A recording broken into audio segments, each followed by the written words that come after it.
নির্বাচনের সময় যত ঘনিয়ে আসছে, রংপুর ২ সংসদীয় আসনে ততই বাড়ছে ভোটের উত্তাপ। তারাগঞ্জ ও বদরগঞ্জ জুড়ে এখন ভোটারদের আলোচনা, প্রার্থীদের প্রতিশ্রুতি আর এলাকার পুরনো ইস্যু। বিশেষ করে শ্যামপুর সুগার মিল, যা এবার নির্বাচনী মাঠে বড় আলোচনার জায়গা দখল করেছে। রংপুর ২ আসনে তারাগঞ্জ ও বদরগঞ্জ উপজেলা নিয়ে গঠিত এই নির্বাচনী এলাকা। এখানে মোট ভোটার সংখ্যা ৩,৮০,৯২১ জন। এর মধ্যে পুরুষ ভোটার ১,৯২,০০০-এর বেশি, নারী ভোটার প্রায় ১,৮৯,০০০ এবং তৃতীয় লিঙ্গ ভোটার ৯ জন।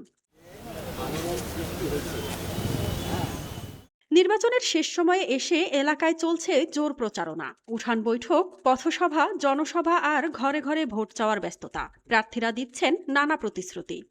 ইনশাল্লাহ আমি যদি দায়িত্ব পাই আপনাদের ভোটের মাধ্যমে আমি একটি রাজনৈতিক কারণে কালো বিরুদ্ধে মামলা দেব না ইনশাল্লাহ। বিদেশি যারা বিনিয়োগকারী তাদের সঙ্গে কথা বলতেছি এবং তারা ইতিমধ্যেই আমার এখানে একটা তারা জমি চেয়েছে এবং শেড তারা করে দিতে বলেছে। তারা বলেছে যে এখানে আমরা আরও ২,০০০ মানুষের নির্বাচনের পরে কর্মসংস্থানটা সেখানে আমরা শুরু করতে পারবো।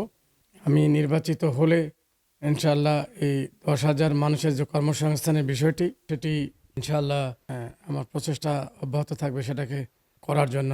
এদিকে নির্বাচনী আলোচনায় বারবার উঠে আসছে বদরগঞ্জের শ্যামপুর সুগার মিল। একসময় এই অঞ্চলের অর্থনীতির বড় ভরসা ছিল চিনি কলটি। দীর্ঘদিন ধরে মিলটি বন্ধ থাকায় আখ চাষি ও শ্রমিকদের জীবিকায় প্রভাব পড়েছে, যার প্রভাব পড়েছে পুরো এলাকার অর্থনীতিতেই। নির্বাচন সামনে রেখে চিনিকলটি পুনরায় চালুর বিষয়টি এখন সাধারণ ভোটারদের আলোচনার গুরুত্বপূর্ণ অংশ। রংপুর ২ আসনে এবারের নির্বাচন শুধুই জনপ্রতিনিধি বাছাই করা নয়, বরং এলাকার ভবিষ্যৎ দিক নির্দেশনা নির্ধারণের লড়াই। মাযহাবিন মৌ, RNB নিউজ।